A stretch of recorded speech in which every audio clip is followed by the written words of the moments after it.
नमस्कार, मैं सुचेता, वास्तु और ज्योतिष रिसर्चर। आज हमारा विषय है उत्तरायण दक्षिणायन का समय जो पर्व है, किस तरीके से हमारे सारे तीज त्यौहार हमारे सारे पर्वों के साथ जुड़ा है और क्या संबंध है इसका विंटर और समर सॉल्स्टिस के साथ। और इसको और डिटेल में समझेंगे क्यों ये इतना इंटरेस्टिंग है। हमारे तीज त्यौहार सारी ऊर्जाओं से संबंधित है, किस प्रकार से एनर्जी हमें प्रभावित करती है और जो हम त्यौहार मनाते हैं उसको बनाने का क्या कारण है, उनको और डिटेल में समझेंगे ताकि आप इस सारी एनर्जी के साथ जुड़ सकें। ये एनर्जी का खेल है, पूरी चीज़ें हमारे त्यौहार हैं क्योंकि ऋषि मुनियों ने इस सारी चीज़ों को तिथि के साथ जोड़कर नहीं बनाया। इसके पीछे जो गहरा साइंस है उनके साथ भी जोड़कर बनाया है। और हर त्यौहार को अलग तरीके से मनाने का जो है वो कारण क्या कारण है। जैसे अगर हम होली को मनाते हैं तो होली में हम दिए नहीं लगाते और दिवाली में हम क्यों नहीं रंग खेलते, इसके पीछे कारण क्या है।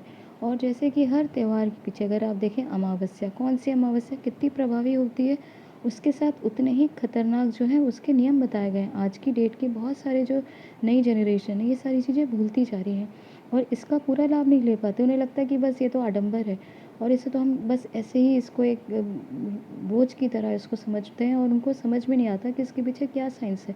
अगर बताया गया है शीतला माता का व्रत रखने का कारण क्या है और उसके पीछे क्या जो चीज़ें हैं, क्योंकि पहले ये सारी चीज़ों को हर साइंटिफिक तरीके से ही इसको मनाया जाता था और ये इसके पीछे गुप्त रहस्य रहता था।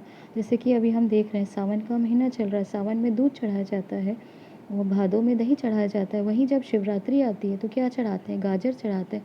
इसका सिंपल एक चीज़, 12 महीने में हर चीज़ अलग अलग शिव जी को चढ़ाई जाती है और इसका क्या उद्देश्य है कि आपको ये चीज़ें वर्जित रहेंगी, इस महीने ये नहीं खाना। गाजर का क्यों, क्योंकि शिवरात्रि जब आती है तो उस समय ये रहता है कि आपने पूरा ठंडियों में गाजर खाया, अब गाजर नहीं खाना क्योंकि आपके शरीर को हानि पहुंचाएगा। वैसे ही मैंने आपको बताया कि बहुत सारे वीडियो बनाए हैं सावन में, आप जाके देख सकते हैं कि सावन में इतने खतरनाक नियम बताएं सबसे खाने पीने का। और उसमें शिव जी को क्या चढ़ाया जाता है, सबसे पहले दूध चढ़ाया जाता है। कारण क्या है, क्योंकि इस समय आपको दूध नहीं पीना। और रीज़न क्या, आप जाकर सबको रिसर्च कर सकते हैं, देख सकते हैं। तो कहने का ये अर्थ है हमें किस प्रकार से स्वस्थ रहना है, वैसे ही ये त्यौहार बनाए गए हैं और सारा कुछ एनर्जी का खेल है। उत्तरायण दक्षिणायन विंटर सॉल्स्टिस ये जो भी बताया जाता है ये सारा कुछ ऊर्जा है और प्रमुख रूप से ऊर्जा होती है सूर्य की। और अगर सूर्य की ऊर्जा ही वास्तु को चलाती है, वास्तुशास्त्र का प्रमुख केंद्र है, ये कहना भी बिल्कुल गलत नहीं होगा कि मैंने वर्षों से वास्तुशास्त्र में रिसर्च किया है। तो ये सारी चीज़ें हमें अपने तीज और त्यौहार पर्वों में भी देखने को मिलती है। ये बहुत इंटरेस्टिंग विषय है, इसलिए इस अंत तक आप ज़रूर देखिएगा, बहुत सारी नई चीज़ें आपको जानने को मिलेगी। तो हम प्रारंभ करते हैं उत्तरायण दक्षिणायन से। उत्तरायण क्या होता है, उत्तरायण का सीधा अर्थ होता है जब देवता जागते हैं और सारे शुभ कार्य प्रारंभ हो जाते हैं। देवता जाग रहे हैं तो मैंने बताया कि ज़रूर कोई ना कोई सो ही रहा है। तो कौन सो रहा है, दैत्य, नेगेटिव एनर्जी सो जाती है। क्यों, क्योंकि सूर्यदेव का प्रभाव पड़ने लगता है। और ये समय होता है जब सूर्यदेव का प्रवेश होता है मकर राशि में। जब भी कोई राशि में प्रवेश करते हैं सूर्यदेव तो सीधे तौर पर उसे संक्रांत कहा जाता है। जैसे कि मकर संक्रांत, मकर राशि में प्रवेश करेंगे तो मकर संक्रांत कहलाएगी। और आप जानते ही होंगे कि मकर संक्रांत में तिल गुड़ खाया जाता है, बांटा जाता है, खिलाया जाता है। और इसका प्रमुख कारण है क्योंकि हमारे शरीर को पुष्ट रखे, तंदुरुस्त रखे। ठंडियों का समय रहता है और तिल जो है सबसे ज़्यादा, तिल और गुड़ हमारे शरीर के लिए उपयुक्त होता है। वहीं ये पूरा मिथुन राशि के कंप्लीट होते तक ये संक्रांत रहे, ये जो पूरा उत्तरायण का समय माना जाता है। यानी मकर राशि से मिथुन राशि तक ये समय 6 महीने का होता है जिसे हम कहते हैं उत्तरायण। उसके बिल्कुल विपरीत दक्षिणायन। दक्षिणायन क्या है, जब देवता सो जाते हैं। देवता सोएंगे तो कौन जागेगा, दैत्य जागेंगे, नकारात्मक तामसिक शक्तियाँ जागेंगी। इसीलिए आप देखेंगे कि इस समय कोई शुभ कार्य नहीं किया जाता, जैसे विवाह संस्कार है, नया व्यवसाय करना है या गृह प्रवेश है, कुछ भी नहीं, सारे शुभ कार्य वर्जित हो जाते हैं। और कहा जाता है कि देवता तो सो रहे हैं लेकिन कौन जाग रहा है, ये क्यों नहीं बताते। ये बताना बहुत आवश्यक है क्योंकि बच्चे से नहीं समझ पाएंगे और यही चीज़ को हम आगे साइंटिफिकली समझने का प्रयास करेंगे, किस प्रकार से इसे प्रूव किया जा सकता है आगे की जनरेशन को। क्योंकि जब बच्चों को पढ़ाते हैं, जब आप ये सारे विषय को पढ़ाएंगे तो वो जानेंगे कि आप इसके पीछे रीज़न बताइए। क्योंकि इतने वर्षों का पढ़ाने का मेरा एक्सपीरियंस रहा है कि बिना रीज़न और लॉजिक के आप बच्चों को या नई जनरेशन को नहीं समझा सकते। तो इस रीज़न को, लॉजिक को भी समझेंगे। और दक्षिणायन प्रारंभ होता है कर्क संक्रांति से। कर्क राशि में सूर्यदेव प्रवेश करेंगे और धनु राशि तक पूरा होते तक ये जो समय है ये होगा दक्षिणायन का। अब ये ऊर्जाओं का खेल है। अब इसको थोड़ा-सा अंग्रेज़ लोग किस तरह से कहते हैं, विदेशी लोग उसको भी समझेंगे, क्योंकि दोनों आपस में जुड़ा है, कुछ ही दिन का आगे-पीछे फ़र्क रहता है। लेकिन बहुत सारे लोगों को इसमें कन्फ्यूजन भी होती है, जैसे मुझे थी पहले, क्योंकि ये समर सॉल्स्टिस बोलेंगे, उसके साथ ये विंटर भी मना रहे हैं। गूगल रिसर्च सर्च करेंगे, तो कहीं पे देख रहे हैं कि विंटर सॉल्स्टिस मन भी रहा है और कहीं समर भी बन रहा है।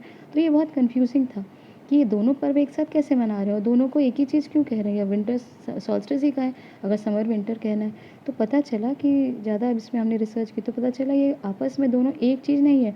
ये खेल है इक्वेटर के ऊपर और नीचे, अर्थात पोल्स का, नॉर्थ पोल और साउथ पोल। नॉर्थ पोल में जो टेम्परेचर रहेगा उसका बिल्कुल, जैसे अगर ऊपर नॉर्थ पोल में ठंड है तो साउथ पोल में होगी गर्मी, 180 डिग्री का बिल्कुल फ़र्क रहता है। और यही आप देखें, जब समर सॉल्स्टिस मनाएंगे तो नीचे बनेगा विंटर सॉल्स्टिस। और ये कहने का अर्थ है कि इसको थोड़ा-सा और ज़्यादा गहराई में जाकर आप देखें कि ये दोनों जो पर्व मनाए जाते हैं, वैसे हमारे सारे पर्व मनते हैं तिथि के अनुसार, और जो इंग्लिश कैलेंडर में जो ये विंटर और समर सॉल्स्टिस बनेगा, वो बनेगा, उनकी फिक्स डेट रहती है।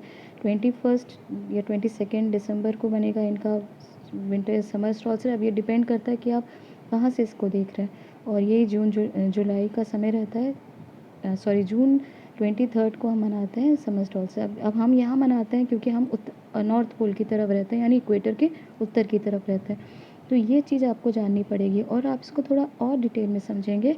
हमने यहाँ नॉर्थ पोल, साउथ पोल, ये आपको इसका बताने का उद्देश्य है क्या है कि जब हम नॉर्थ पोल और साउथ पोल की बात करते हैं तो ये सीधे तौर पर जुड़ता है सूर्य सिद्धांत के साथ। सूर्य सिद्धांत में ये सब चीज़ें बताई गई हैं, और बहुत इतना डिटेल में नहीं है, लेकिन आप इसको डिकोड करेंगे तो रिसर्च करेंगे तो ये जो इसको आप समझेंगे कि नॉर्थ पोल में 6 महीना दिन रहता है और साउथ पोल में 6 महीने रात रहती है। जब दिन रहेगा तो उसके ऑपोजिट, जैसे मैंने बताया, 180 डिग्री ऑपोजिट होगा।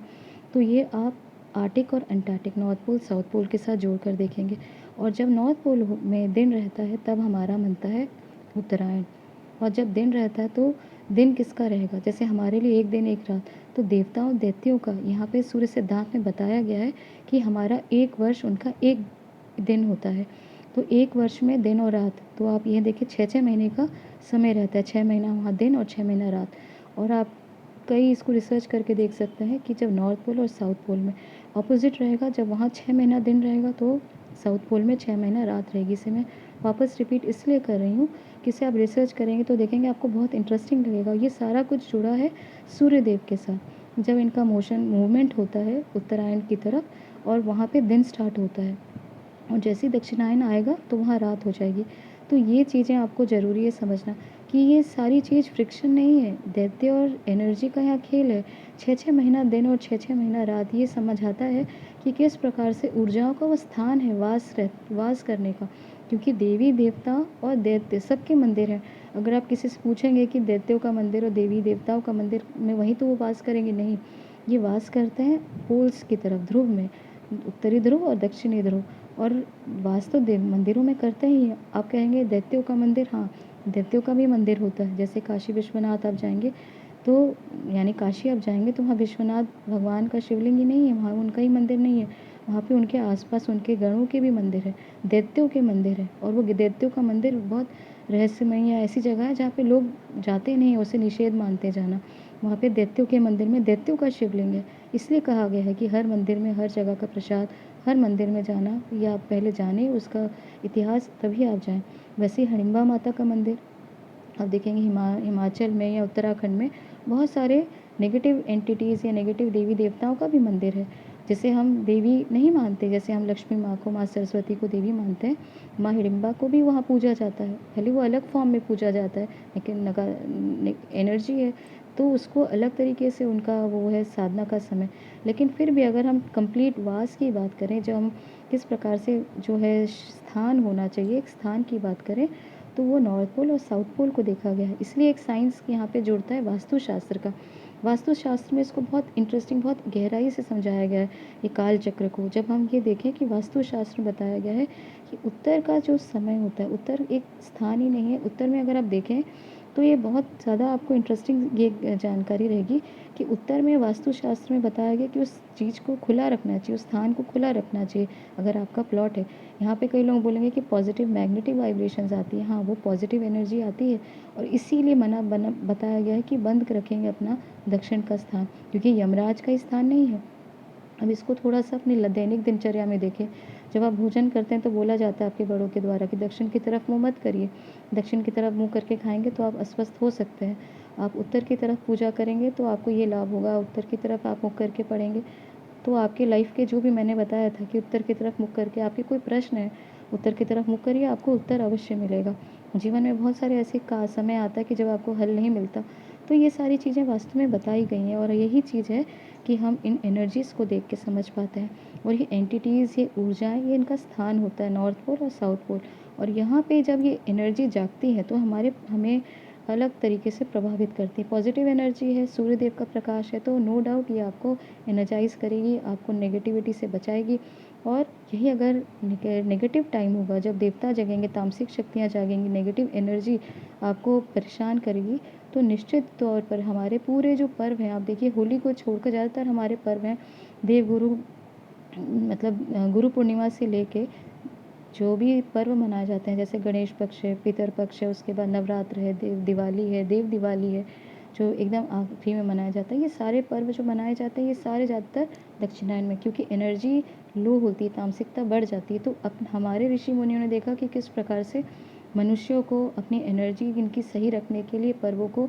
डिज़ाइन किया गया, बताया गया और इसके साथ में हर एक कथा, हर एक रीज़न भी बताया गया।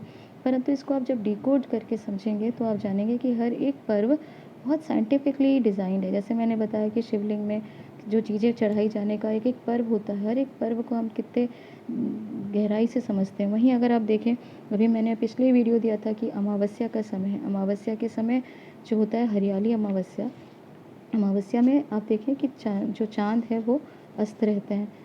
अगर अस्त के रहने का ज्योतिष की दृष्टि से देखते हैं कि चंद्रमा और सूर्य एक साथ आ जाते हैं और चंद्रमा इसलिए नज़र नहीं आते, अस्त हो जाते हैं। तो इसीलिए सारे कार्य जो होते हैं यहाँ पे पितृ पूजा की जाती है। ज़्यादातर लोग अपने इस दिन पितरों का जल तर्पण ज़रूर करते हैं। ज़्यादा जो थोड़ा-सा इसके बारे में ज्ञान रखते हैं, ज़्यादा बहुत बड़ा भव्य आयोजन नहीं करेंगे लेकिन छोटा-सा ज़रूर जल देंगे, तर्पण करेंगे या घर में कम से कम किसी को आप जो है पितरों के निमित्त कुछ दान कर देंगे। तो ये छोटा-सा रहता ही है। वैसे जब दक्षिणायन आता है, पहला हरियाली मैंने आपको बताया था कि ये पहली अमावस्या है और इस समय जागृत किया जाता है हरियाली अमावस्या में नेगेटिव एनर्जी, नेगेटिव एंटिटीज़ को। जैसे ये जागती हैं तो इन्हें होम, हवन, नाना प्रकार की बलि आदि देकर और भैंस के घी का प्रयोग करके यहाँ पे बहुत सारे नाना प्रकार के नेगेटिव जो उपाय किए जाते हैं, मंत्र, तारण और मारण, मोहन, उच्चाटन आदि, जो ये सारी चीज़ें करने का एक समय बताया गया है। तो कहने का ये अर्थ है, जब समय का आप सदुपयोग करेंगे तो आप जानकारी आपके लिए सबसे उचित रहती है कि आप जान लें कि इस समय इससे आपको बचना है। वैसे दिवाली का समय अमावस्या, घोर अमावस्या रहती है और इस समय इतनी नेगेटिविटी बढ़ जाती है कि आप देखें जब दिया लगाते हैं और स्पेसिफिकली ये गाँव में आप देखें, शहरों में तो इतना रोशनी प्रकाश के कारण इतना समझ में नहीं आता, लेकिन आप जैसे ऐसे स्थान में जाएँ जहाँ कम प्रकाश है, जैसे गाँव या देहात या थोड़ी-सी ऐसी बस्ती की तरफ देखें, वहाँ पे आप दिया लगाएँगे तो ढेर सारे कीड़े आ जाते हैं। हरे-हरे, छोटे-छोटे, बड़े हर प्रकार के ढेर कीड़े दिखते हैं। ये क्या है? ये दिखाता है कि बहुत ज़्यादा नेगेटिव एनर्जी, कीट, पतंगे, ततैया जितनी भी चीज़ें हैं नेगेटिविटी बढ़ जाती है और इसीलिए इनसे बचने के लिए हम दिए लगाते हैं और ये सारे जो अमावस्या की घोर अमावस्या रहती है, ये समय नेगेटिविटी अपने चरम में रहती है। इसलिए बताया गया है कि आप साफ-सफाई रखें।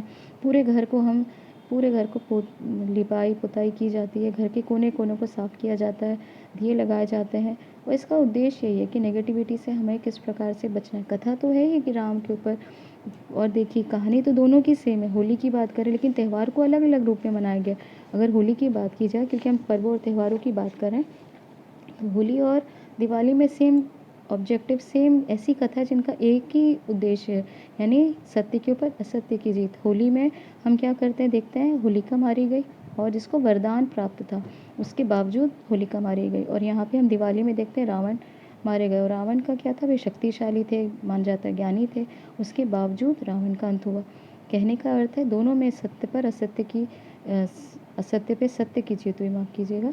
जब जीत सत्य की होती है तो इसमें हम लेकिन पर्वों के त्यौहार में अलग देखते हैं। ऐसा क्यों? क्योंकि इसके पीछे हम देखते हैं होली में क्या किया जाता है, होली में सबसे पहले अगर प्राचीन विधि देखें, क्योंकि आजकल तो रंग, वार्निश, कलर हर प्रकार की चीज़ें लगाई जाती हैं जो शरीर के लिए अच्छी है, गलत है, सब प्रयोग हो रही है। लेकिन हम अगर प्राचीन जो विधि नियम बताए गए हैं उसको देखें तो पहले होली के ही जब जलाते हैं उसी के धूल से यानी उसी की राख से पहले रगड़ के एक दूसरे के शरीर पे लगाया जाता है। उसके बाद पलाश के पत्तों के साथ, पलाश के फूलों के रस के साथ उस होली को खेला जाता है। अब कृष्ण जी होली पलाश के फूलों के रस के साथ खेलते थे। अब इससे क्या बताया जाता है कि पलाश का फूल आपके शरीर में कोई भी रोग साल भर होने नहीं देता, इसीलिए पलाश के फूलों का प्रयोग किया जाता था। और राख को क्यों रगड़ा जाता था? क्योंकि पूरी ठंड में लोग नाना प्रकार के तेल, क्रीम, जो भी अब तो क्रीम लगा रहे हैं, लेकिन तेल और घी आदि जो हम अपने शरीर में चुपड़ते थे, उसको लगाने का कारण क्या था?